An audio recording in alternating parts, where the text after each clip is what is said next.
तो भारतीय संविधान के भाग 3 में फंडामेंटल राइट्स का उल्लेख है। जैसा कि हम आपको बताए थे, हमारे संविधान के जो फंडामेंटल राइट्स का है वो लेक्चर का पार्ट 2 है। पार्ट 1 जो समानता के अधिकार को आर्टिकल 14 से 18 तक जो है पहले हम समझा चुके हैं। भाग 3 में अब आगे जो है हम अगर थोड़ा सा बैक से रिवीजन करें तो आर्टिकल 12-13 में सामान्य भाग था। आर्टिकल 12 में मूल अधिकार के आधार पर राज्य की परिभाषा को समझाया गया था। आर्टिकल 13 में जो है ये था कि मूल अधिकारों का संरक्षण जो है सुप्रीम कोर्ट या न्यायालय करेंगे, ठीक है। और आर्टिकल 14 से 18 तक समानता का अधिकार था।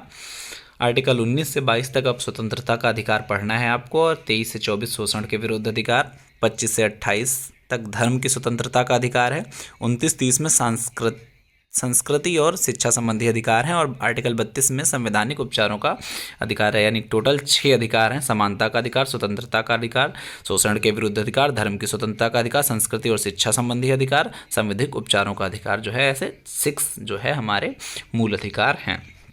स्वतंत्रता का अधिकार अगर 19 से 22 में देखा जाए तो आर्टिकल 19 में सामान्य परिस्थिति में स्वतंत्रता है, यानी नॉर्मल कंडीशन में जो हमारे पास स्वतंत्रताएं हैं। आर्टिकल 20 हमारा जो है दोष से मुक्ति की स्वतंत्रता हमको प्राप्त करता है।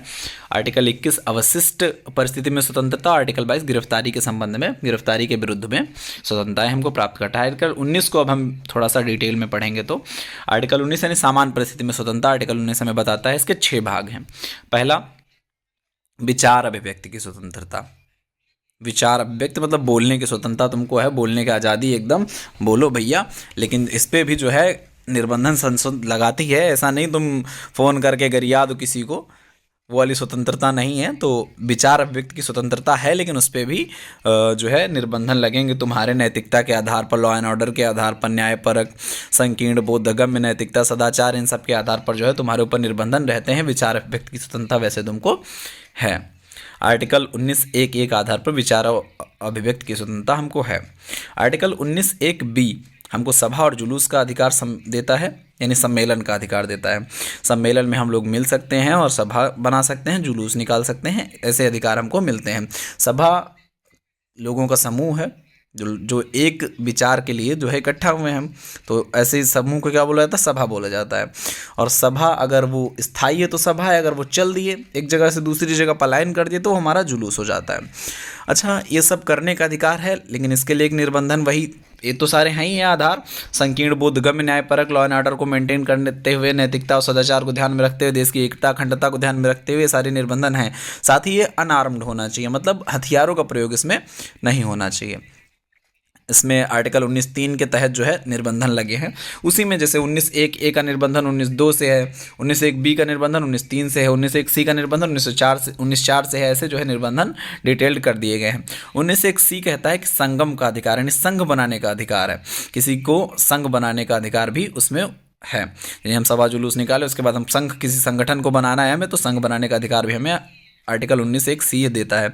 इसमें भी 19(4) जो है हमारा निर्बंधन लगाता है, इसको कंट्रोल करता है। इसके अलावा 19(1)(d) संचरण का अधिकार है, यानी भारत भर में कहीं भी जो है संचरण, घूमने का अधिकार हमारा ये आर्टिकल 19(1)(d) बताता है। और ऐसे ही जो है अगर विदेशों में हमें घूमना है तो आर्टिकल 21 के तहत हमको मिलता है अधिकार। आर्टिकल 19(1)(e) जो है निवास का अधिकार, यानी भारत भर में हम कहीं भी निवास कर सकते हैं, कहीं भी बस सकते हैं। और इन सब पे जो कंट्रोल्ड अध्ययन है वो 1905 कंट्रोल करता है, निर्बंधन लगाता है।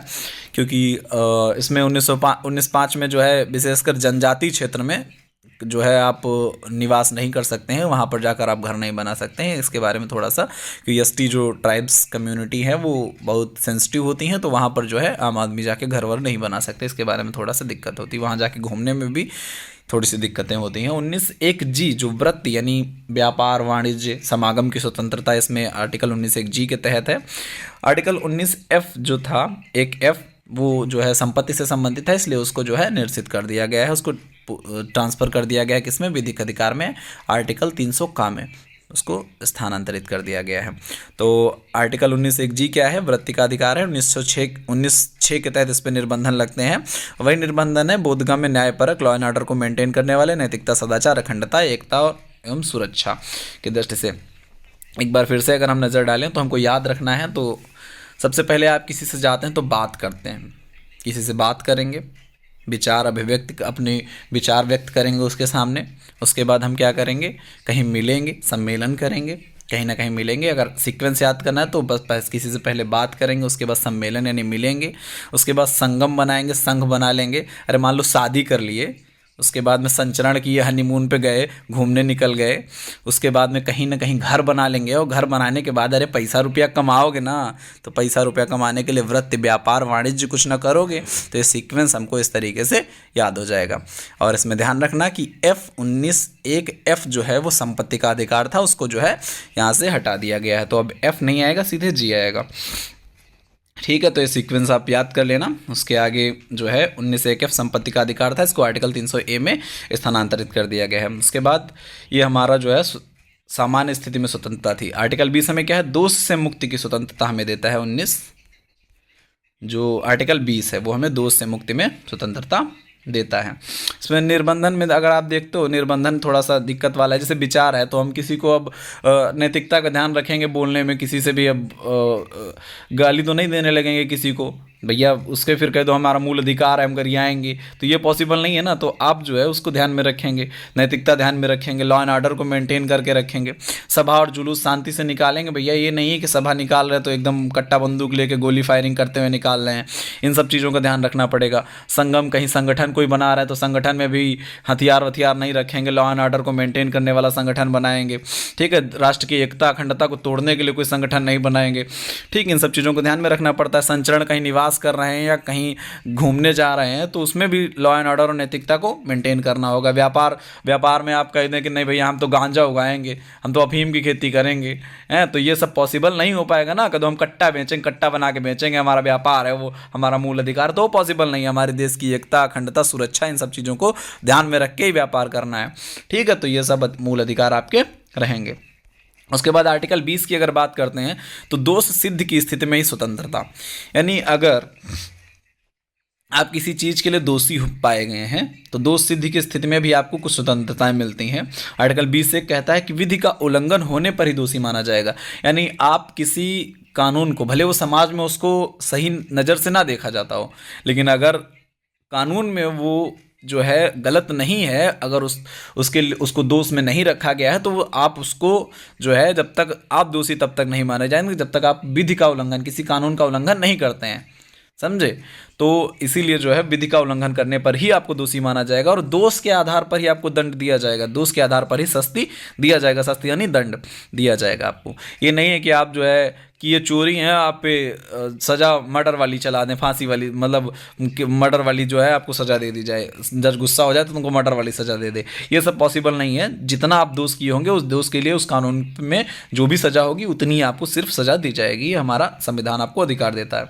आर्टिकल 20(2) कहता है कि दोहरा दंड निषिद्ध है, यानी एक सजा के लिए 2 बार दंड नहीं दिया जाएगा। पूर्व दोष सिद्धि का सिद्धांत यहाँ पर लागू हो सकता है, अभी आपको बताएंगे कि 2 प्रकार के ऐसे दोहरा दंड में 2 प्रकार के प्रोविजंस हैं, एक पूर्व दोष से सिद्ध होता है, एक प्राक दोष सिद्धि होता है। ठीक, तो उसको अभी डिटेल में बताएंगे। उसके अलावा किसी व्यक्ति को दोष कबूल करने के लिए बाध्य नहीं किया जाएगा। 20(3) क्या कहता है कि जो अगर तुम दोषी हो तो तुम्हें दोष कबूल करने के लिए बाध्य नहीं किया जाएगा। तो पहला तो 20(2) में क्या है कि पूर्व दोष सिद्धि। तो क्या पूर्व दोष सिद्धि क्या होता है, अगर व्यक्ति एक बार गुनहगार साबित हो चुका है, उसे सजा प्राप्त हो चुकी है, तो उसी अपराध के लिए दोबारा उसको सजा नहीं मिलेगी। भारत में यह लागू होता है पूर्व दोष सिद्धि। वहीं प्राक दोष सिद्धि क्या होता है, एक बार मुकदमा अगर चल चुका है किसी चीज़ के बारे में, चाहे तुम दोषी सिद्ध हुए हो, चाहे तुमको छोड़ दिया गया हो, अदालत ने अगर तुमको छोड़ दिया तो दोबारा मुकदमा उस चीज़ पे नहीं चलेगा। भारत में मान लो भैया कोई साक्ष्य नहीं मिल पाए हैं, फैसला कोर्ट ने दे दिया कि तुम जाओ बरी हो, लेकिन उसके बाद मतलब लगे साक्ष्य मिल गए अच्छे खासे, पुलिस को तुम्हारे खिलाफ तुम हो मर्डरर पता चल गया है, तब दोबारा जो है केस चल सकता है। लेकिन अगर तुम एक बार जो है चोरी के इल्ज़ाम में चोरी करते हुए पकड़े गए, चोरी की सजा हो गई, तो उसी के आधार पर दोबारा तुमको नहीं कहेंगे हाँ तुम एक बार चोरी किए तो चलो फिर जेल चलो, तो ये पॉसिबल नहीं है। तो एक बार सिर्फ सजा होगी अगर एक बार तुम अपराध किए हो।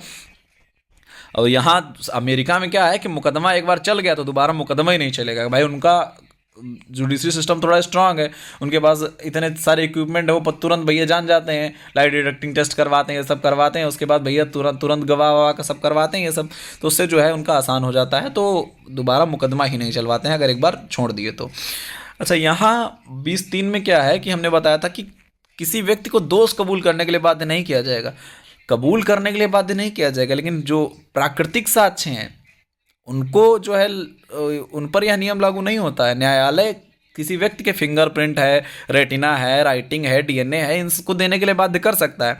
अच्छा, ये सब जो स्वतंत्रता है ना, ये कि बाध्य नहीं किया जाएगा, ये सिर्फ जो है गुनहगार को मिली है, गवाहों को स्वतंत्रता नहीं है, मार के कूटेंगे गवाही सही नहीं दिए तो, समझे। तो ये तुम्हारा जो है आर्टिकल 20 हमारा है दोष सिद्धि के प्रति स्वतंत्रता। आर्टिकल 21 जो है हमारा अवशिष्ट स्वतंत्रता का अधिकार हमको देता है, यानी किसी व्यक्ति को उसके जीवन और दैहिक स्वतंत्रता से विधि द्वारा स्थापित प्रक्रिया के आधार पर ही वंचित किया जा सकता है। जीवन की स्वतंत्रता तुमको मिलेगी, दैहिक स्वतंत्रता तुमको मिलेगी। 21 बहुत ब्रॉड है, इसको थोड़ा डिटेल में जानेंगे। तो पहले इसमें था कि किसी व्यक्ति को उसके जीवन और दैहिक अधिकार से विधि द्वारा स्थापित प्रक्रिया के आधार पर ही वंचित किया जा सकता है। विधि द्वारा स्थापित प्रक्रिया एक नकारात्मक संकल्पना है, जो लिखा गया है उसे ही माना जाएगा, यानी जो विधि में यानी कानून में अगर कोई लाइन लिखी है तो उस लाइन के आधार पर ही सब काम होगा। लेकिन उसके बाद मेनका गांधी वर्सेस पंजाब राज्य में 1978 में एक केस आया, उसमें सुप्रीम कोर्ट ने विधि द्वारा स्थापित प्रक्रिया के स्थान पर विधि की सम्यक प्रक्रिया कर दिया। विधि की सम्यक प्रक्रिया एक सकारात्मक प्रक्रिया है।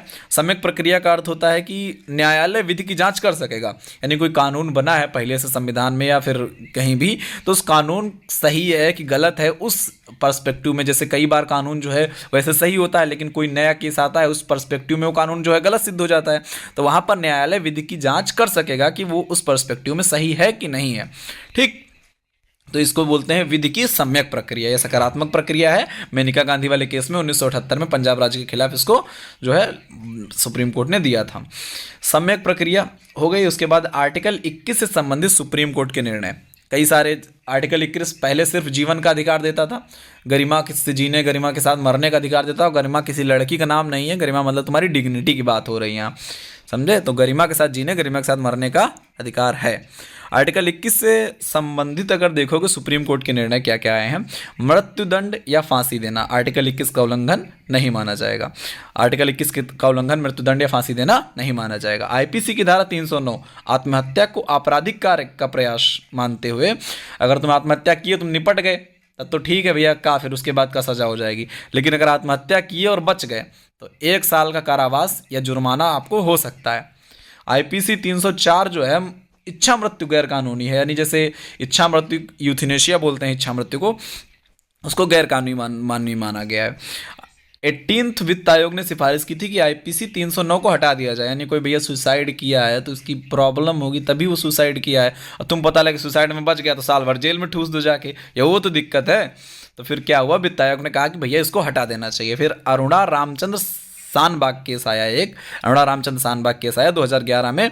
इसने कहा, क्या कहा, जो इच्छा मृत्यु की बात थी उसमें इन्होंने क्या किया, एक्टिव यूथनेसिया गैर कानूनी है, जबकि पैसिव यूथनेसिया को विशेष परिस्थिति में अनुमति दी जा सकती है। जैसे मान लो कोई आदमी है भैया अस्पताल में पड़ा है, तिल तिल मर रहा है, बचने कोई आसार नहीं बचे हैं, मतलब वो जिंदा नहीं रह सकता। अब डॉक्टर सब हाथ जो है हटा चुके हैं कि अब भैया ये बच नहीं सकते हैं, जब तक आप ऑक्सीजन लगा के रखे हैं, जब तक यहाँ आईसीयू में लेटे हैं तब तक जिंदा है, उसके बाद ये इनके बचने कोई आसार नहीं है, वे ठीक नहीं हो सकते हैं। तो एक्टिव यूथनेसिया होता है कि हम बाहर से कुछ इंजेक्शन ला के उनको ठोक दें जहर वहर का और निपट जाएं, तो वो अभी भी गैर कानूनी है। लेकिन पैसिव यूथनेसिया, जैसे हम उनको जो भी सपोर्ट सिस्टम हम उनको दिए हैं, लाइफ सपोर्टिंग सिस्टम, जैसे वो लगाए हैं, ऑक्सीजन मास्क लगाए हैं, उनको बहुत सारे इंजेक्शंस दवाइयाँ दी जा रही हैं, उनको बंद कर दिया जाए तो स्वतः ही डेथ कर जाएं, वो पैसिव यूथनेसिया है। तो उनको विशेष परिस्थिति में दिया जा सकता है, डॉक्टर वगैरह से काफ़ी साइन वाइन करवाना पड़ेगा और सुप्रीम कोर्ट से, मतलब कोर्ट में जाके, हाई कोर्ट या सुप्रीम कोर्ट से आपको लेना पड़ेगा, तभी जाके जो है पैसिव यूथनेसिया करवाया जा सकता है। इच्छा मृत्यु को कई देश जैसे नीदरलैंड, बेल्जियम, स्विट्जरलैंड, अमेरिका ने जो है गैर कानूनी मान लिया है, उनको जो है यूथनेसिया करने का अधिकार है, चाहे वो मतलब एक्टिव हो चाहे पैसिव हो, सबको अलाउ कर दिए हैं। अच्छा, आईपीसी की धारा 309 जो आत्महत्या के समय पे 1 वर्ष का कारावास करवाती थी अगर बच जाओ तो उसमें भी संशोधन किया गया। उसके लिए मेंटल हेल्थ केयर एक्ट 2017 पारित किया गया। मेंटल हेल्थ केयर एक्ट 1987 का इसने स्थान लिया। इसमें आत्महत्या करने वाले व्यक्ति की मनोदशा जानकर उसे मेंटल हेल्थ केयर भेज दिया जाएगा। भैया सुसाइड किया है, उसकी दिक्कत होगी तो उसको मनोदशा जानो, उसको मेंटल हेल्थ केयर भेजा जाएगा, उसके बारे में समझा जाएगा, उसके आवास की विधिवत व्यवस्था कर दी जाएगी। कुछ दिन रहो भैया, समझो उसको जो साइकेट्रिस्ट होते हैं उनको बुलाया जाएगा, उससे जो है उनको समझाया बुझाया जाए कि भैया सुसाइड ना करा, ज़िंदगी बहुत कीमती है। तो सुप्रीम कोर्ट जो है मार्च 2018 में एक केस आया था, उसमें लिविंग बिल को उसने मंजूरी प्रदान कर दी। अर्थात जो व्यक्ति असहनीय कष्ट में है, जीने की संभावनाएं समाप्त हो चुकी हैं, उन्हें लिविंग बिल की याचिका करने का अधिकार होगा। लिविंग बिल के द्वारा जो है वो याचिका करके जो है अपना मर सकते हैं पैक्स यूथनेसिया के तहत।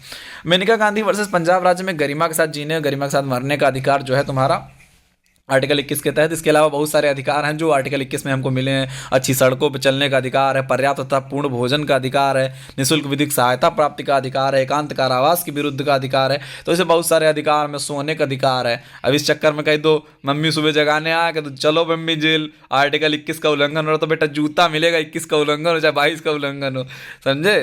तो सोने का अधिकार भी मूल अधिकार है। बाबा रामदेव जब यहाँ से भगाए गए थे रामलीला मैदान से, धोती उती पहन के भागे थे, तब भी जो है वो उन्होंने सुप्रीम कोर्ट में दायर किया था कि हम वहाँ सो रहे थे और आर्टिकल 21 का हमारे उल्लंघन हुआ है। लेकिन सुप्रीम कोर्ट ने कहा कि भैया पब्लिक प्लेस में सोने का अधिकार नहीं है, सोना है तो अपने घर जाके सो, ठीक है। तो ऐसे ऐसे केस जो है हो जाते हैं कभी कभी। आर्टिकल 21A जो है शिक्षा का अधिकार जो है प्रदान करता है। 86th कॉन्स्टिट्यूशनल अमेंडमेंट 2002 में इसको जोड़ा गया था, आर्टिकल 21A। आर्टिकल 21A में जो है इसके तहत 86वें संविधान संशोधन 2002 में 3 प्रोविजंस जोड़े गए। एक तो आर्टिकल 21A जोड़ा गया, दूसरा आर्टिकल 45 में संशोधन किया गया, तीसरा जो है भाग 4A जोड़कर उसमें भाग 4A में 11th जो फंडामेंटल ड्यूटी यानी हमारा मूल कर्तव्य जो है उसको 11वें को जोड़ा गया। यानी उससे पहले 10 फंडामेंटल ड्यूटीज़ थी, अब 11 कर दी गई।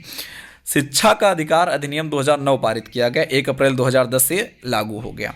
इसके बाद में 86 कॉन्स्टिट्यूशनल अमेंडमेंट के बाद में 2009 में शिक्षा का अधिकार अधिनियम 2009 पारित किया गया, 2010 1 अप्रैल 2010 से लागू हो गया था। अगर मूल संविधान में देखा जाए तो आर्टिकल 45 विद्यमान था, जिसमें लिखा था कि 6 से 14 वर्ष की आयु के बच्चों के लिए निःशुल्क शिक्षा का प्रावधान किया जाएगा। लेकिन अगर आप देखेंगे तो जो DPSP में आएगा आर्टिकल 45 यानी राज्य के नीति निर्देशक तत्व में आएगा, उनको सुप्रीम कोर्ट में जो है उनको चैलेंज नहीं किया जा सकता है कि भैया हमें कन्फर्म है 2 ही दो।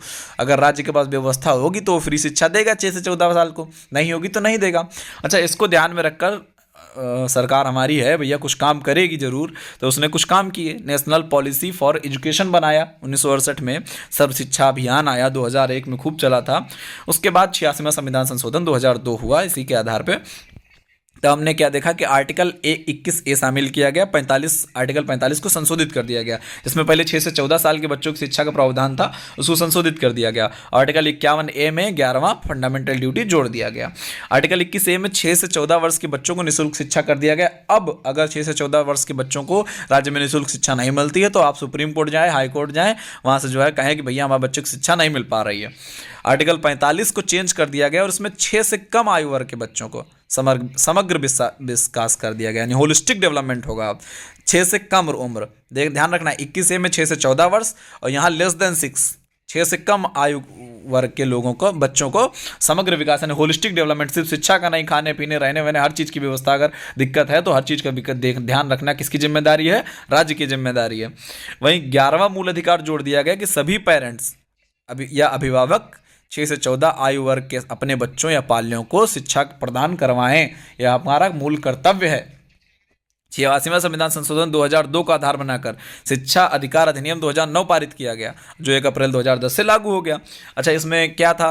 शिक्षा अधिकार अधिनियम, right to education act 2009, RTE में क्या था कि प्रत्येक स्कूल को मान्यता प्राप्त करना अनिवार्य है। बिना मान्यता प्राप्त किए अगर स्कूल चलाओगे ना तो गैर कानूनी है, जेल होगी। फिर कक्षा 1 से 5 तक का स्कूल 1 किलोमीटर की परिधि में हर बच्चे को मिलना चाहिए, और 6 से 8 तक का स्कूल जो है 3 किलोमीटर की परिधि में मिलना चाहिए। अगर मान लो किसी गांव में एक ही बच्चा है पढ़ने लायक है, 6 से 8 वाला, और 3 किलोमीटर से दूर जो है स्कूल बना है, अब एक बच्चे के लिए अलग स्कूल तो नहीं खुलवा देंगे, 2 बच्चों के लिए स्कूल तो नहीं खुलवा देंगे। तो अगर ऐसी कोई परिस्थिति आती है तो राज्य जो है यानी सरकार जो है आपको पैसा देगी, वहाँ तक परिवहन का खर्च आपको राज्य देगा आपको। अगर 3 किलोमीटर की परिधि में आपके कोई 6 से 8 तक का विद्यालय नहीं है या 1 से 5 तक का विद्यालय 1 किलोमीटर में नहीं है, तो प्रत्येक विद्यालय के प्रबंधन समिति में 50% महिलाएं होना कंपल्सन कर दिया गया 2009 से। खर्च सामान्य राज्यों में 65% खर्च केंद्र सरकार देगी और 35% खर्च जो है प्रांत सरकार देंगी, यानी राज्य सरकारें। अगर नॉर्थ ईस्ट राज्यों की बात की जाए, नहीं जो तुम्हारे अरुणाचल, असम, त्रिपुरा, मेघालय, इन सब राज्यों की बात की जाए, सेवन सिस्टर्स की बात किया जाए अगर, तो 90% खर्च जो है संघ सरकार देगी और 10% खर्च जो है प्रांत सरकार देंगे, क्योंकि वहाँ जो है अभी डेवलपमेंट उतना ज़्यादा नहीं है, राज्य सरकारें उतना पावरफुल नहीं है, उतना पैसा उनके पास नहीं हो पाता है, क्योंकि ज़्यादातर एसटी वाला क्षेत्र है, ट्राइब्यूनल क्षेत्र है, इसी वजह से जो है वहाँ जो है 90 और 10 के अनुपात में खर्च होगा। प्रत्येक विद्यालय में 25% सीटें वंचित वर्गों के लिए होंगी, जो और इन 25% जो वंचित वर्गों के लिए सीटें आरक्षित की गई हैं, इनका खर्च राज्य वहन करेगा। शहरी क्षेत्र के शिक्षक अनिवार्यता 2 वर्षों हेतु ग्रामीण क्षेत्र में स्थानांतरित किए जाएंगे। आप देख रहे होंगे जो बाहर की मैडमें खूब पढ़ाने आ रही हैं गांव में, इसी वजह से आ रही हैं, क्योंकि 2 साल उनका कंपल्सन है कि गांव में तो पढ़ाना पड़ेगा ही पड़ेगा। उसके बाद जनगणना, चुनाव, आपदा राहत को छोड़कर शिक्षकों की नियुक्ति कहीं नहीं की जाएगी। इससे पहले हालत ये थी शिक्षकों की, कोई भी सरकार की योजना है, टीचर उसको इम्प्लीमेंट करवाएं, टीचर है उसमें काम करेंगे, टीचर एकदम क्लियर बैठे थे। तो अब 3 चीज़ें, जनगणना, चुनाव और आपदा के अलावा, आपदा राहत के अलावा कोई भी कार्य टीचर्स नहीं करेंगे। गवर्नमेंट टीचर वैसे तो खैर तबला हो गए थे, इधर से भी बजाओ उधर से भी बजाओ। आगे आर्टिकल 22, गिरफ्तारी से उन्मुक्ति। गिरफ्तारी से उन्मुक्ति की अगर बात करोगे तो गिरफ्तारी 2 तरीके की होती है, एक तो होती है सामान्य गिरफ्तारी, एक होती है निवारक निरोध गिरफ्तारी। सामान्य गिरफ्तारी जो होती है, गुनाह के साक्ष्य जब तुमको मिल जाएंगे, गुनाह के साक्ष्य के आधार पर ही आपको जो है गिरफ्तार किया जाएगा। और निवारक निरोध गिरफ्तारी में आपको क्या होता है, शक के आधार पर आपको अरेस्ट किया जाता है, गिरफ्तार किया जाता है। अगर सामान्य गिरफ्तारी है, सामान्य गिरफ्तारी में पहला अधिकार 22(1) के तहत मिलता है कि गिरफ्तारी के कारण जानने का अधिकार है, यानी तुमको अरेस्ट करने आए तो पहले बताएंगे भैया काहे लिए जा रहे तुम्हें, है तुम पूछो भैया मैं काहे लिए जा रहे, तो बताएगा तुम्हें। दूसरी बात, तुम तुरंत जो है वकील से परामर्श करो, वकील से बात करो अपने, ये काम तुमको तुरंत 22(1) अधिकार देता है। उसके बाद तुमको अरेस्ट करने से 24 घंटे में, यानी तुमको जहाँ से उठाए हैं वहाँ से थाने तक का समय और प्लस 24 घंटे, गंतव्य से ले जाने का समय भी उसमें जोड़ा जाएगा और प्लस 24 घंटे, उसके अलावा 24 घंटे, ठीक ना, उस उतने टाइम में आपको अरेस्ट किया जाएगा। तो न्यायाधीश के सामने प्रस्तुत कर देना चाहिए 24 घंटे के अंदर, गंतव्य से ले जाने के समय और 24 घंटे के अंदर न्यायाधीश के समक्ष प्रस्तुत करना अनिवार्य होगा। उसके अलावा शत्रु देशी नागरिक को प्राप्त नहीं है। आपको बताए थे जब नागरिकता पढ़ाए थे कि आर्टिकल 22 का संरक्षण शत्रु देशी नागरिक को प्राप्त नहीं है, जिनसे हमारा युद्ध चल रहा है, जिनसे हमारा मामला गड़बड़ है, तो उनको कोई भी गिरफ्तारी से उन्मूलन का अधिकार नहीं है। अरेस्ट करेंगे तो साला छोड़ेंगे नहीं, न वकील करने देंगे और न कारण बताएंगे, मारेंगे अलग से कूट के, समझे। निवारक निरोध गिरफ्तारी शक के आधार पर गिरफ्तारी होती है, और जब शक के आधार पे है तो कारण तुरंत कैसे बता दे तुमको, तो यथाशीघ्र कारण बताएंगे तुमको, बाद में बताएंगे, पहले चला। वकील से परामर्श करने का अधिकार इसमें भी आपको मिलेगा, आप अपने वकील से बात कर सकते हैं। 22(5) कहता है कि कम से कम 3 माह के अंदर न्यायालय के समक्ष प्रस्तुत किया जाएगा, तुरंत ना प्रस्तुत किया जाएगा, 3 महीना बादे प्रस्तुत किया जाएगा, 3 महीना के अंदर कर दिया जाएगा। और अगर इस टाइम को और बढ़ाना है तो 3 जजों की हाई कोर्ट में एडवाइजरी कोर्ट बनाई जाएगी और 3 माह के टाइम को बढ़ा लिया जाएगा। जो निवारक निरोध गिरफ्तारी होती है ना, ये ऐसे नहीं, सामान्य लोगों की नहीं होती है, ये आतंकवादी और ऐसे लोगों की होती है जैसे जिनको एकदम 3 महीना बंद रखेंगे, उसके बाद भी जज के सामने पेश नहीं करेंगे, और उसके बाद अगर नहीं भी पेश करना है 3 महीने के बाद भी, तो जाएंगे 3 जज की हाई कोर्ट में एडवाइजरी कमेटी बनाएंगे, कहेंगे भैया बहुत टेररिस्ट तगड़ा है, यहाँ बम फोड़ा था, तो भैया इनको 3 महीना और अंदर रखो, 3 महीना और अंदर रखेंगे, और इस टाइम को अनंत काल तक बढ़ा सकते हैं। इसके बाद ऐसे 3-3 की एडवाइजरी कमेटी जा के पास करवाते रहे, कभी ले ही ना जाए न्यायाधीश के समक्ष, समझे। और आर्टिकल 22(6) पूर्ण कारण बताना कभी जरूरी नहीं है। पहले तो 22(4) क्या कहता कि यथाशीघ्र कारण बता दिया जाएगा, अरे बता दिया जाएगा, पूर्ण कारण बताना फिर भी जरूरी नहीं है, चलो थोड़ा बहुत बता दिया गया, ज़्यादा ना बताई जाए। और 22(7) कहता है कि इस अनुच्छेद में अगर कोई भी संशोधन करना है, यानी अनुच्छेद 22 में अगर कोई भी चेंजेस करना है तो कौन करेगा, सिर्फ संसद करेगी। विधानमंडल के पास वो पावर नहीं है कि वो मूल अधिकार में कोई चेंज कर दे इसमें, आर्टिकल 22 में, समझे। तो आर्टिकल 23 से 24 हमारा तुम्हारा क्या हो गया, ये स्वतंत्र आर्टिकल 19 से 22 तक हमारे स्वतंत्रता के अधिकार समाप्त हो गए। अब हमको पढ़ना है 23 से 24 शोषण के विरुद्ध अधिकार। तो 23 से 24 हमको पढ़ना है शोषण के विरुद्ध अधिकार, शोषण के विरुद्ध अधिकार आर्टिकल 23-24। गरिमा के विरुद्ध किया गया कार्य ही शोषण है। अगर आपकी गरिमा को किसी कार्य से ठेस लगी है ना, तो वो आपका वहाँ पे शोषण हुआ है। आर्टिकल 23 बलात्श्रम प्रतिषेध करता है और आर्टिकल 24 कारखानों आदि में बच्चों के नियोजन पर प्रतिषेध करता है। आर्टिकल 23 में 3 प्रोविजंस हैं कि दुर्व्यापार, बेगार और बलात्श्रम, 3 चीज़ों को रोका गया है इसमें आर्टिकल 23 के तहत। दुर्व्यापार क्या है? दुर्व्यापार जैसे ऐसा व्यापार जो करने योग्य ना हो, उसको व्यापार को करवाया जाए तुमसे, तो वो दुर्व्यापार है। जैसे वैश्या की आय पर जीवन यापन करना दुर्व्यापार है। ऐसे बहुत सारे व्यापार हैं जिनको करने से जो है किसी की गरिमा को ठेस पहुंचती है, तो वो दुर्व्यापार है, उसको शोषण माना जाएगा। बेगार, बिना पारितोषिक दिए, बिना पैसा दिए, बिना रेवेन्यू दिए तुम जो है काम करवा लो किसी से, तो बेगार है, वो भी जो है शोषण माना जाता है। बलाश्रम, हमारा मन नहीं काम करने की, ज़बरदस्ती हमसे काम करवाओ, वो भी हमारी इच्छा के विरुद्ध कार्य करवाना, वो भी बलाश्रम है। अब पापा से ना कहना कि पानी हमारी इच्छा के विरुद्ध मांगे, उन्हें तो जूता मिलेगा, आर्टिकल रखे के रखे रह जाएंगे। तो आर्टिकल 23(2) हमें क्या कहता है कि राज्य को यह अधिकार है। अच्छा देखो, आर्टिकल 23 कहता है कि दुर्व्यापार, बेगार, बलाश्रम नहीं होगा, कोई नहीं करेगा। लेकिन आर्टिकल 23(2) क्या कहता है कि राज्य को अधिकार है कि लोक व्यवस्था, देश की सुरक्षा हेतु आवश्यकता पड़ने पर बलात्श्रम में बेगार करवा सकता है, परंतु इसमें भी व्यक्ति की गरिमा पर प्रभाव नहीं पड़ना चाहिए। लॉकडाउन में देखे हो डॉक्टर लोग कितना काम किए हैं, अब एक्स्ट्रा काम का उनको अलग पैसा नहीं दिया गया, तो क्या है? बेगार है। जितना पैसा मिलता था उतना वो काम करते थे पहले, पैसवा आगे नहीं दिया कि तो बेगार है ना। फिर भैया अगर कोनो दिक्कत हो जाती है, पुलिस सेना अगर युद्ध हो रहा है तो ज़बरदस्ती जो है भरते हैं, भर्ती कर सकते हैं और किए हैं। जब हमारा 1962 में चाइना से चल रहा था तो भैया फटाफट भर्ती किए हैं एकदम, कि चला भैया एकदम सीना उना नाप के तुरंते अंदर कर लिया आर्मी में, चला भैया लड़ा चल के। तो ऐसे जो है अगर कोई परिस्थिति आती है तो देश की सुरक्षा और लोक व्यवस्था बनाए रखने के लिए बलाश्रम भी करवा सकते हैं, बेगार भी करवा सकता है राज्य, इतनी पावर है उसके अंदर। आर्टिकल 24 क्या कहता है कि 14 से कम उम्र के आयु के बालक कारखानों में नियोजित नहीं किए जाएंगे। यानी उम्र अगर 14 से कम है तो कारखानों में नियोजन उनका नहीं होगा।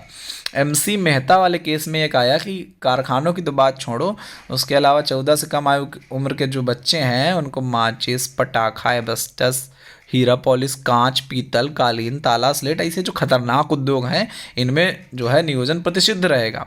उसके बाद जो है बाल श्रम संशोधन अधिनियम 2012 में आया, 2016 में पारित हुआ। इसमें रूल बना दिया गया कि पहले तो था कि सिर्फ इतने खतरनाक में नहीं कर पाओगे, इसमें जो है रूल में क्या कुछ चेंजेस किए गए, संशोधन किया गया। 2012 जो बाल श्रम संशोधन अधिनियम 2012 है, इसको 16 में पारित किया गया। 14 वर्ष से कम आयु के बच्चों को काम कराना ही संगीन जुर्म, पहले रहा खतरनाक में, लेकिन अब 14 वर्ष से अगर कम बच्चों को काम करवा रहे हो तभी जुर्म है। नियुक्ता के साथ साथ माता पिता को भी दंड मिलेगा, ये नहीं सारी खाली जो नौकरी दिया उसको जेल होगी, माता पिता को भी जेल होगी। 14 से 18 साल के बच्चों को किशोर माना गया। पहले 14 वर्ष से कम आयु के बच्चे खतरनाक जगह काम नहीं कर सकते थे, अब 14 वर्ष से कम आयु वाले तो कर ही नहीं सकते कहीं। और 14 से 18 वाले भी क्या है कि अब शिक्षा देंगे ना उनको, भैया शिक्षा का नियम भी लागू हो गया है तो 2009 में कि 6 से 14 वर्ष के बच्चे पढ़ेंगे जाके, तो पढ़ेंगे जाके अनिवार्य शिक्षा लेंगे तो कैसे जाके काम करेंगे। तो 14 से कम वाले तो काम करेंगे ही नहीं, और 14 से 18 जो काम करेंगे भी उनको किशोर के रूप में वर्गीकृत किया गया, वो खतरनाक उद्योगों में काम नहीं कर पाएंगे। बच्चों को काम पर रखने पर जेल पहले 6 माह होती थी, अब 2 साल हो गई, और जुर्माना 20,000 था उसको बढ़ा के 50,000 कर दिया गया। ये हमारा जो है शोषण के विरुद्ध अधिकार था। अब धर्म की स्वतंत्रता का अधिकार आर्टिकल 25 से लेकर आर्टिकल 28 तक है। धर्म की स्वतंत्रता का अधिकार 25(1) कहता है कि धर्म के अंतःकरण, आचरण, प्रचारण की स्वतंत्रता है। 25(1) में क्या है कि इसके जो निर्बंधन लगाए गए हैं 25(1) में, धर्म के अंतःकरण, आचरण, प्रचारण की स्वतंत्रता में लोक व्यवस्था, नैतिकता, सदाचार, लोक स्वास्थ्य आदि का निर्बंधन लगाया जा सकता है। तो धर्म के मानने के चक्कर में ये नहीं है कि हम जो है बलि देने लगे जाके, तो ऐसे प्रोविजंस धर्म के आधार पर तुम नहीं कर सकते, तो ये सब नैतिकता, सदाचार के खिलाफ है, लोक स्वास्थ्य के खिलाफ है, ठीक ना। 25(2) राज्य द्वारा निर्बंधन, 25(2) में राज्य द्वारा निर्बंधन लगाया जा सकता है। इस पे 25(2)(a) कहता है कि सामाजिक, आर्थिक, राजनीतिक पहलुओं पर राज्य निर्बंधन धर्म पे लगा सकता है। और 25(2)(b) क्या कहता है कि हिंदू धर्म के, स्पेशल हिंदू धर्म के लिए प्रोविजन डाला गया था कि हिंदू धर्म के सभी वर्गों को मंदिर में प्रवेश का अधिकार कंपलसरी है एकदम। धर्म में मंदिर में जो है सभी जो निम्न वर्ग के लोग थे पहले प्रतिबंधित रहता था, उनको नहीं जाने दिया जाता, तो अब मूल अधिकार है उनका कि वो भैया जाएंगे, सब धर्म वर्ग के लोग मंदिरों में जा सकते हैं। आर्टिकल 26 जो है धार्मिक कार्यों के प्रबंधन की स्वतंत्रता देता है, यानी मैनेजमेंट सिस्टम जो है, धार्मिक कार्यों का मैनेज तुम कर सकते हो। धार्मिक प्रयोजनों हेतु संस्थाओं की स्थापना की स्वतंत्रता है यहाँ पर। और साथ ही धार्मिक संपत्ति का विधि के अनुसार प्रबंधन का अधिकार है, यानी कानून के अनुसार तुम विधि को प्रबंधित कर सकते हो, विधि के अनुसार उसको प्रबंधन कर सकते हो धार्मिक संपत्ति का, यानी जो धार्मिक संपत्तियां हैं, मंदिर है, उनका विधि के अनुसार हम प्रबंधन करेंगे। आर्टिकल 27, धर्म की अभिवृद्धि के लिए करों के संदाय में स्वतंत्रता है, यानी टैक्सेस नहीं देने पड़ते हैं। कोई भी धर्म फॉलो करना है तो ये नहीं कि हम पहले प्रोविजंस कई सारे, अगर मिडवल हिस्ट्री में देखोगे तो कई सारे प्रोविजंस ऐसे हैं, अगर तुम मुस्लिम धर्म के अलावा कोई धर्म मानते हो तो उसके लिए टैक्स दो अलग अलग से, ठीक ना। तो ये सब प्रोविजंस यहाँ नहीं है। तो यहाँ किसी प्रकार का कोई धर्म के लिए टैक्स नहीं लिया जाएगा, किसी विशेष धर्म से कोई टैक्स नहीं लिया जाएगा। अच्छा, किसी विशेष धर्म पर जो कर से प्राप्त पैसा है राज्य वो भी नहीं खर्च करेगा। हाँ, सभी धर्मों पर खर्च कर सकता है, क्योंकि राज्य का कोई विशेष धर्म नहीं है, इसलिए सभी धर्मों पे खर्च किया जा सकता है। लेकिन हाँ, किसी एक धर्म को बढ़ावा नहीं देगा, इसे नहीं करेगा। कर नहीं लिया जाएगा, लेकिन शुल्क लिए जा सकते हैं। जैसे तीर्थ यात्रियों से शुल्क लिया जाता है ताकि उन्हें कुछ विशेष सुविधा या सुरक्षा प्रदान की जा सके, ऐसे कुछ शुल्क लिए जा सकते हैं, कर नहीं लिया जाएगा। आर्टिकल 28 यह कहता है कि धार्मिक शिक्षा में उपस्थित होने की स्वतंत्रता है, धार्मिक शिक्षा के उपस्थित होने की स्वतंत्रता है। जैसे देखो, आर्टिकल 28 को 3 पार्ट्स में 3 टाइप के स्कूल होते हैं। एक तो राज्य द्वारा प्रशासन दिया जाए और राज्य वित्त भी थे, यानी राज्य ही चला रहा है, राज्य ही पैसा दे रहा है, तो ऐसी जगहों पर धार्मिक शिक्षा नहीं दी जा सकती। दूसरा, अगर पैसा राज्य सिर्फ दे रहा है और प्रशासन गैर सरकारी संगठन चला रहे हैं तो धार्मिक शिक्षा दी जा सकती है, लेकिन वहां बाध्य नहीं किया जा सकता कि तुम धार्मिक शिक्षा लो ही लो, समझे। धार्मिक शिक्षा के लिए बाध्य नहीं किया जा सकता, शिक्षा दी जा सकती है। वहीं 28(3) कहता है कि पूर्णतः गैर सरकारी है, जहाँ राज्य जो है पैसा दे रहा है, नहीं प्राइवेट आदमी पैसा दे रहा है, प्राइवेट आदमी ही जो है इसमें अपना जो है चला रहा है, सरकारी मतलब प्रशासन भी चला रहा है। तो इसी जगह पर धार्मिक शिक्षा दी जा सकती है और धार्मिक शिक्षा लेने के लिए बाध्य भी किया जा सकता है। अगर वहाँ तुम एडमिशन लोगे तो तुम्हें बाध्य किया जा सकता है। अच्छा, 28(2) में राज्य द्वारा मान्यता प्राप्त विद्यालय भी आ जाते हैं जिन्हें धार्मिक शिक्षा दे सकते हैं। अगर मान्यता प्राप्त विद्यालय हैं तो धार्मिक शिक्षा दे सकते हैं, लेकिन बाध्य नहीं कर सकते हैं, ठीक है। उसके अलावा सांस्कृतिक एवं शिक्षा संबंधी अधिकार आर्टिकल 29-30 में आते हैं। अल्पसंख्यकों की भाषा, लिपि एवं संस्कृति की सुरक्षा आर्टिकल 29 करता है कि अगर अल्पसंख्यक कौन होते हैं, जिनकी कोई स्पेशल भाषा होती है, कोई स्पेशल लिपि होती है या कोई स्पेशल संस्कृति होती है, उनको अल्पसंख्यक माना जाता है। और वो मूल जनसंख्या यानी जो हमारी बहुसंख्यक जनसंख्या उसका 10% से कम होने चाहिए, तो उनको अल्पसंख्यक माना जाता है। अच्छा, भाषा, लिपि और संस्कृति की सुरक्षा के लिए वो अपने लिए कोई नियम बना सकते हैं, कुछ भी कर सकते हैं, तो उसको जो है राज्य उनके लिए, उनकी संरक्षण के लिए राज्य भी स्पेशल प्रोविजंस करता है, कई सारे काम करेगा। आर्टिकल 30 में है शिक्षा संस्थानों की स्थापना एवं प्रशासन करने का अल्पसंख्यकों का अधिकार, यानी अल्पसंख्यकों के लिए उनकी धर्म, संस्कृति, भाषा, लिपि और संस्कृति की संरक्षित करने के लिए अपने शिक्षक संस्थान खोल सकते हैं, स्पेशल शिक्षक संस्थान खोले जा सकते हैं आर्टिकल 30 के तहत। अगर किसी शिक्षण संस्थान का निर्माण सरकार द्वारा किया गया तो अल्पसंख्यक नहीं हो सकता है। जैसे एक केस आ गया था अजीज बासा केस, उसमें क्या कहा गया कि जो अलीगढ़ मुस्लिम यूनिवर्सिटी है उसको अल्पसंख्यक विश्वविद्यालय बता दिया गया, वहाँ सिर्फ अल्पसंख्यक ही पढ़े, कहेगा अल्पसंख्यक विश्वविद्यालय है वो। तो 5 जनवरी 2006 में जब ये केस आया इलाहाबाद हाईकोर्ट ने कहा कि इसको संसद ने बनाया है, इसीलिए ये जो है अल्पसंख्यक विश्वविद्यालय नहीं है, सामान्य विश्वविद्यालय है। सरकार ऐसे संस्थान पर क्वालिटेटिव प्रतिबंध रोपित कर सकती है, यानी अगर कोई अल्पसंख्यक विद्यालय है या विश्वविद्यालय है तो उस पर क्वालिटेटिव प्रतिबंध लगा सकती है। जैसे शिक्षकों का क्वालिफिकेशन कंपल्सन कर सकती है कि भैया अगर नॉर्मल कॉलेजेस में बीएड की क्वालिफिकेशन कंपलसरी है तो यहाँ भी पढ़ाने वाले टीचरों के पास बीएड होना चाहिए। स्कूल की आवश्यकता, बिल्डिंग सुविधा, शौचालय, स्वच्छ जल, इन सब की देखरेख भी राज्य सरकार कर सकती हैं, यानी सरकारें कर सकती हैं, देख सकती हैं कि वहाँ पीने के पानी की व्यवस्था है कि नहीं है, वहाँ शौचालय की ढंग की व्यवस्था है कि नहीं, इन सब चीज़ों को ध्यान रख सकती हैं। उसके अलावा पाठ्यक्रम पे भी ध्यान दे सकती हैं, पाठ्यक्रम भी देख सकती हैं कि क्या तुम पाठ्यक्रम में पढ़ा रहे हो और क्या पाठ्यक्रम में तुम्हारे ऐड होना चाहिए, और ये सारी चीज़ों का ध्यान जो है सरकार रख सकती है, तो क्वालिटेटिव चेंजेस करवा सकती है। इसके अलावा आर्टिकल 32 जो हमारा है संवैधानिक उपचारों का अधिकार है, आर्टिकल 32(1) क्या कहता है, समुचित कार्यवाही, और आर्टिकल 31(1) में ही प्रत्याभूति अधिकार है, यानी गारंटी देता है सुप्रीम कोर्ट को जो है रिट देना ही पड़ेगा। समुचित कार्यवाही मतलब मूल अधिकारों का उल्लंघन होने पर प्रत्याभूति अधिकार यानी गारंटी देता है सुप्रीम कोर्ट की, उसको रिट जारी करनी पड़ेगी। रिट 5 प्रकार की होती हैं, बीपीयू, यूपीए याद कर लो, बंदी, प्रत्यक्षीकरण, परमादेश, उत्प्रेषण, प्रतिषेध, अधिकार प्रेक्षा।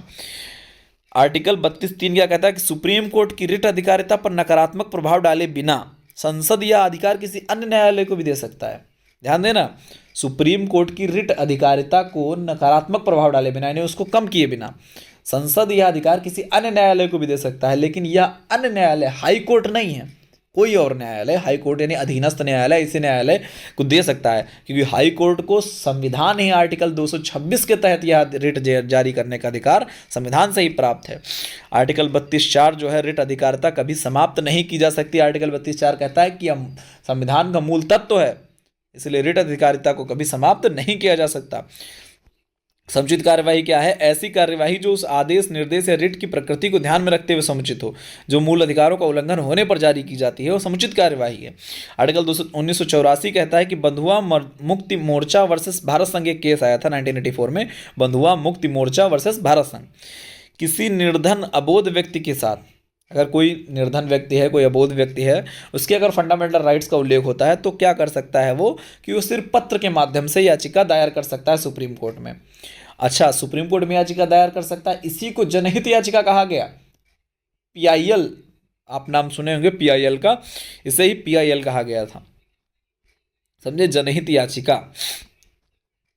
अच्छा, जनहित याचिका के माध्यम से, जब जनहित याचिका ऐसा प्रोविज़न जो है दे दिया गया 1984 में, तो पहले न्यायालय बहुत शांत सुसुप्त थे, बहुत कम केस जाते थे, क्योंकि पहले जो प्रोविजंस थे वकीलों के माध्यम से पहली बात तो केस जाता था, तो पहली बात तो बहुत महंगे होते थे, तो गरीब आदमी तो जो है न्यायालय के नौटंकी से वैसे ही दूर रहना चाहता था, क्योंकि खर्चा बहुत था, अमीरों के लिए सिर्फ बना रह गया था न्यायालय, तो न्यायालय में केसेस बहुत कम थे। लेकिन PIL का प्रोविज़न लेते ही एकदम भयंकर तरीके से केस बढ़ गए। काहे भयंकर तरीके से केस बढ़ गए भैया? उस समय जो है छुटपुट नेता गांव में रहते थे, एक से एक हैं, छोटी छोटी समस्याएं देखे, अच्छा तुम्हें पीने का पानी साफ नहीं मिल रहा है, तो मूल अधिकार तुम्हारा उल्लंघन है, ये ले लिखे लेटर भैया PIL, और जाके चेप दिए जाके एक केस, साला लाखों केस बढ़ गए PIL के चक्कर में। इतना केस बढ़ गया कि सुप्रीम कोर्ट इस बर्डन को संभाल नहीं पा रहा था, तो सुप्रीम कोर्ट ने कहा कि अब इसका हो रहा दुरुपयोग, तो इसको रोकने के लिए कुछ करो, निर्देश कुछ करो, उपाय। PIL का इतने ज़्यादा केस हो गए कि आप देख रहे हो ना, इसीलिए इतने करोड़ों केस बने हुए हैं, PIL की वो थी। उसके बाद भैया PIL को थोड़ा बहुत निर्बंधित किया गया, कहा कि जनहित याचिका वही दायर करेगा जिसके अधिकार का उल्लंघन हुआ हो, और दूसरी बात ये कि कोई मान्यता प्राप्त व्यक्ति ही PIL दाखिल कर पाएगा। तो भैया मान्यता कौन प्राप्त करेगा? जो पहले से तुम्हारा ये वकील हैं, यही मान्यता दे सकते थे। इन्होंने क्या किया, फटाफट अपने आप को मान्यता प्राप्त घोषित किया, और फटाक से अब वकीलों के माध्यम से PIL भी दाखिल होने लगी। तो जिसके लिए भैया हमने इतनी मेहनत की थी कि वकील को नौटंकी साइड हो जाए, और फिर बीच में फिर वकील हमारे आ गए, कि फिर खर्चीली, उतनी वकील आए तो खर्चीली हो गई PIL भी, फिर भी थोड़ा सा आसान है पहले के केस से PIL। अच्छा, हमने क्या कहा था कि 5 प्रकार के जो है रिट जारी कर सकता है। तो पहला हम पढ़ेंगे बंदी प्रत्यक्षीकरण। बंदी प्रत्यक्षीकरण है कि आपको समझ में आ रहा हो कि बंदी को प्रत्यक्ष रूप से हमारे सामने ले आओ, ठीक ना। तो किसी व्यक्ति को हिरासत में लिया गया, उसको न्यायालय के समक्ष प्रस्तुत करने हेतु बंदी प्रत्यक्षीकरण रिट जारी की जाती है। यह रिट तब जारी की जा सकती है जब हिरासत कानून सम्मत नहीं जारी की जा सकती है, जब हिरासत कानून सम्मत हो। अगर भैया अरेस्ट किया गया है किसी कानून के आधार पर, तो रिट नहीं जारी करेंगे। कार्यवाही किसी विधानमंडल या न्यायालय की अवमानना के आधार पर अगर हुई है, तब भी यह रिट जारी नहीं की जाएगी। हिरासत न्यायालय के न्याय के क्षेत्र के बाहर है, जैसे मान लो जो अधीनस्थ न्यायालय है उनका न्यायिक क्षेत्र छोटा होता है, या मूल जो सुप्रीम कोर्ट का न्याय क्षेत्र है उससे बाहर है, यानी विदेश में कहीं हुआ है, तो भी जो है ये प्रोविज़न जो है यहाँ रिट जारी करने का अधिकार समाप्त हो जाएगा। भाई सुप्रीम कोर्ट का पावर उतना ही है जो भारतीय भू क्षेत्र है, उसी क्षेत्र पे अगर कोई प्रोविज़न कहीं अरेस्ट हुआ है, अगर मान लो कोई विदेश में कहीं अरेस्ट हो गया, तो कहे कि हमें रिट जारी करो, हमारे लिए बुलाओ उनको, अब अपने उनके अधिकारियों को, तो ये पॉसिबल नहीं। तो हिरासत न्याय क्षेत्र के बाहर होगी तब रिट जारी नहीं होगी। दूसरा है परमादेश। परमादेश न्यायालय द्वारा सार्वजनिक अधिकारियों, जो सार्वजनिक अधिकारी हैं, उनके कार्यों और उसे नकारने के संबंध में, वो जैसे मान लो कोई काम नहीं कर रहा है तो उसे आदेश दिया, बे काय काम नहीं कर रहे, तो परमादेश है वो। कोई काम अगर कार्य करने से मना कर दिया है कोई अधिकारी, उसका वो कार्य है, तो उसके लिए सुप्रीम कोर्ट आदेश देगा, उसको न्यायालय आदेश देगा सार्वजनिक अधिकारी को। तो इसे जो है जारी किया जाता है सार्वजनिक इकाई, निगम, अधीनस्थ न्यायालय, प्राधिकरण, सरकार के खिलाफ जारी किया जा सकता है। लेकिन इसको कहाँ नहीं जारी किया जा सकता है? किसी पर्सनल व्यक्ति यानी निजी व्यक्ति के खिलाफ नहीं जारी किया जा सकता है, किसी गैर संवैधानिक विभाग के खिलाफ नहीं जारी किया जा सकता, राष्ट्रपति राज्यपाल के खिलाफ नहीं जारी किया जा सकता है, और हाई कोर्ट के चीफ जस्टिस के खिलाफ भी जारी नहीं किया जा सकता है। उसके बाद तीसरा है प्रतिषेध। प्रतिषेध अधीनस्थ न्यायालयों को उनके न्याय क्षेत्र से बाहर तथा उच्च न्यायिक कार्य करने से रोकना है। यानी अधीनस्थ न्यायालय को प्रतिषेध मतलब रोक लगाना। रोक लगाना मतलब काहे के लिए?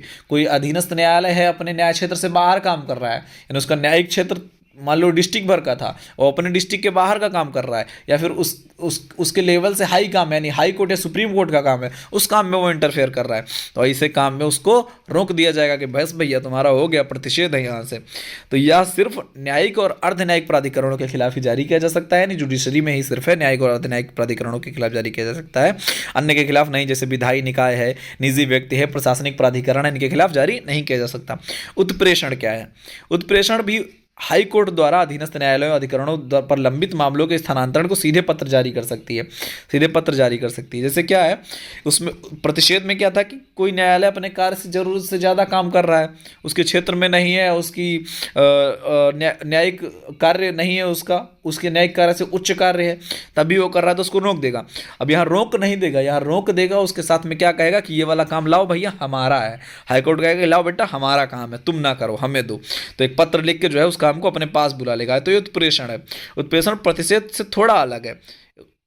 प्रतिषेध जो था वो सिर्फ निवारक था, जबकि निवारक प्लस सहायक दोनों है।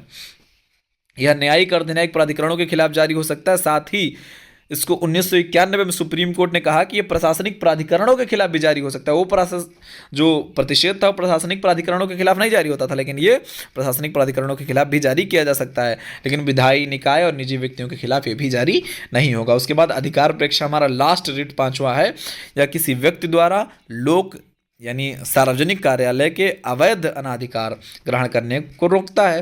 मतलब तुम्हारे अधिकार से बाहर है भैया, तब वो काम कर रहे हो, तो तुम्हारा जो अवैध अनाधिकार है, तुम्हारा अधिकार नहीं है, तो ये ना करो, ये रोकता है तुमको। अधिकार प्रेक्षा मंत्रित्व कार्यालय या निजी कार्यालय के खिलाफ नहीं जारी किया जा सकता। इसे कहाँ सिर्फ जारी किया जा सकता है? सिर्फ सार्वजनिक कार्यालय के खिलाफ इसे जारी किया जा सकता है। मंत्रित्व या निजी कार्यालय के खिलाफ जारी नहीं किया जा सकता। मूल अधिकारों के संबंध में अन्य प्रावधान अगर देखोगे तो आर्टिकल 33 संसद को यह अधिकार देता है कि सशस्त्र बलों, अर्धन्यायिक बलों, पुलिस, खुफिया एजेंसी अन्य के मूल अधिकारों पर युक्त प्रतिबंधन लगा सकता है। अब यह सेना में रहकर आर्टिकल 21 यानी जीवन का अधिकार कहाँ संरक्षित है? बोलने का अधिकार, उनको मीडिया कर्मी में जाके कहाँ अपनी बातें कहने का अधिकार है? पुलिस जाके या मीडिया कर्मी जाके इसे कुछ भी नहीं बोल सकते अपने पब्लिक में या प्रेस में, ठीक ना। तो ये सब अधिकार उनको रोक दिए जाते हैं कई सारे। जैसे मार्शल कोर्ट के आधार पे कहीं किसी का कोर्ट मार्शल कर दिया गया है और सैनिक को पद से हटा दिया गया, तो उसका भी न्यायिक प्रोविलोकन नहीं होगा कि भैया हमारे में क्या गलती रही है, कुछ ऐसा नहीं कर सकते हैं। आर्टिकल 34 जो है मूल अधिकारों पर प्रतिबंध लगाता है जब कहीं मार्शल लॉ लागू हो। अगर कहीं पर भी मार्शल लॉ यानी क्या हम उसको बोलते हैं सरल भाषा में हम लोग कहते हैं कर्फ्यू लग गया है, अगर कहीं कर्फ्यू लग गया है तो आर्टिकल 34 के आधार पर वहाँ पर जो है मूल अधिकारों का उल्लंघन, मूल अधिकारों को प्रतिबंधित किया जा सकता है। लगता का भाई कहीं युद्ध, अशांति, दंगा या कानून का उल्लंघन तगड़े से हो रहा है, तो भैया कर्फ्यू लग जाता है, मार्शल लॉ लग जाता है। सुप्रीम कोर्ट ने कहा था कि मार्शल लॉ के टाइम पे भी बंदी प्रत्यक्षीकरण जो है समाप्त नहीं होगा, यानी भैया किसी को अरेस्ट कर लियो तो उसको जो है लाओ न्यायालय के सामने, ये तो रहेगा ही रहेगा। आर्टिकल 35 कहता है कि संसद को मूल अधिकारों को प्रभावी बनाने के कानून बनाने की शक्ति प्रदान करता है, यानी संसद के पास ये पावर है कि कुछ मूल अधिकारों को प्रभावी वो बनाए। जैसे आर्टिकल 16 के आधार पर निवास के आधार पर रोजगार, ये संसद कर सकता है, विधानमंडलों के पास ये पावर नहीं रहेगी।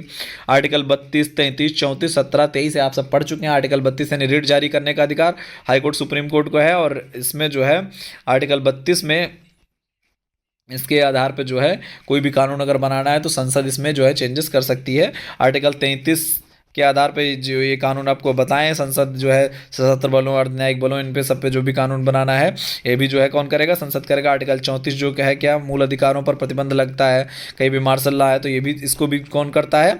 मार्शल लॉ लगाने का काम संसद के आधार पर ही होगा सारा। आर्टिकल 17 यानी अस्पृश्यता उन्मूलन के लिए भी कानून बना सकता है। आर्टिकल 23 आपको पता है कि जो आर्टिकल 23 था उसमें भी जो है संसद ही कानून बना सकता है। आर्टिकल 23 आपका शोषण के विरुद्ध अधिकार था, वही बलाश्रम वाला, ठीक ना। तो इसके लिए भी संसद कानून बनाएगी। कुछ कानूनों की सुरक्षा, जैसे आर्टिकल 31A को आर्टिकल 31 को निरसित कर दिया गया था, और संपत्ति का अधिकार क्योंकि ये था तो इसको भाग 12 के आर्टिकल 300 कामयाब स्थापित कर दिया गया है। आर्टिकल 31A पहले संविधान संशोधन में 1991 में इसको जोड़ा गया। संपदा के अधिग्रहण हेतु कानून सुरक्षा के लिए इसको बनाया गया था कि किसी भी संपदा यानी जो आपकी संपत्ति है उसका अगर कानून को मतलब सरकार को अधिग्रहण करना पड़ रहा है, उसको एक्साइज करना पड़ रहा है, तो उसके लिए आर्टिकल 31 से जोड़ा गया था। इसके आधार पर बनाई गई विधि इस आधार पर शून्य नहीं होगी कि वह आर्टिकल 14 या आर्टिकल 19 का उल्लंघन करती है। तो इस आधार पर जो है आर्टिकल 31A बनाया गया था। उसके बाद आर्टिकल 31B बनाया गया। इसको फर्स्ट कॉन्स्टिट्यूशनल अमेंडमेंट 1951 में इसको भी जोड़ा गया था। इसमें कुछ अधिनियमों एवं विनियमों को वैधता प्रदान की गई और आर्टिकल 31 ख को नवी अनुसूची में शामिल किया गया और नवी अनुसूची को कहा गया कि इसमें शामिल जो है विधियां मूल अधिकार से उन्मुक्ति प्रदान हो गई। यानी आर्टिकल 31 ख के आधार पर जो नवी अनुसूची में विधियां शामिल होंगी, 9th शेड्यूल में जो विधियां शामिल हो गई हैं, अब उनको जो है मूल अधिकारों को उल्लंघन करें एकदम धड़ल्ले से, तब वो उनको जो है अब क्या होगा कि उनको छूट मिली रहेगी। मूल अधिकारों से उल्लंघन की उनकी न्यायिक समीक्षा नहीं होगी। तब एक केस आया IR कोहलवे केस, तो इसने कहा कि नवी अनुसूची को मूल अधिकारों की न्यायिक समीक्षा से उन्मुक्ति प्राप्त नहीं है या संविधान की मूल विशेषता है न्यायिक समीक्षा, ठीक ना। तो इसको जो है पहले अच्छा प्रोविज़न ये थे कि स्टार्टिंग में तो इसमें 9th शेड्यूल में बहुत अच्छी अच्छी चीज़ें थी, तो सुप्रीम कोर्ट भी शांत थी, ठीक ना। उसके बाद जब इंदिरा गांधी सरकार आई तब इसमें भैया एक से खुरपाची वाले विषय डाल दिए गए। जैसे एक बार इंदिरा गांधी का चुनाव जो था वो भैया रद्द होने वाला था क्योंकि चुनाव में धांधली हुई थी। अब चुनाव में धांधली हुई थी तो चुनाव रद्द होने वाला था, तो क्या करें, उठा के जो है जिन जिन आधारों पर चुनाव रद्द हो रहा था तो सुप्रीम कोर्ट के जुडिशियल सिस्टम से ही हटा दी कि निर्वाचन जो है सुप्रीम कोर्ट के जुडिशरी के अंदर नहीं आएगा, ठीक ना। उसको हटा के उसको डाल दी 9th शेड्यूल में।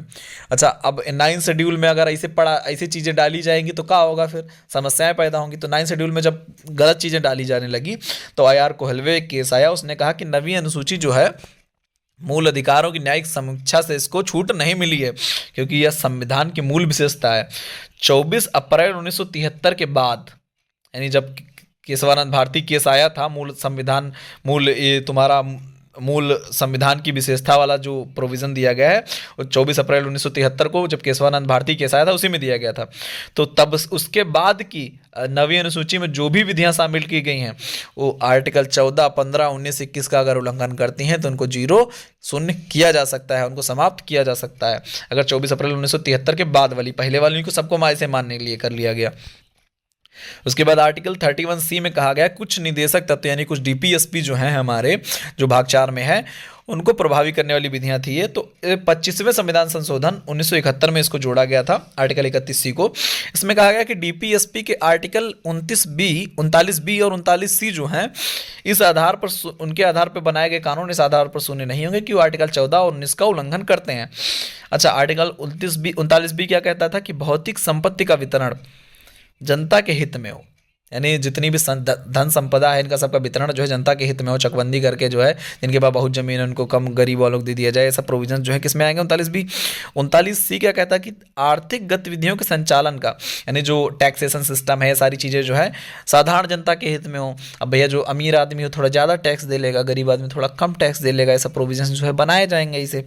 अच्छा, इसमें कोई बुराई थी नहीं, तो केशवानंद भारती केस आया था 1973 में, उसके तुरंत बाद, क्योंकि ये लागू कब हुआ था 71 में, 73 में आया केस। उसने 31 को कहा कि चलो बढ़िया चीज़ है भाई, मान लिए हम, नहीं होगा तुम्हारा 39B 39C के आधार पे जो है अगर कोई केस बनाया तो 14 और 19 के आधार पे हम उसको शून्य नहीं करेंगे।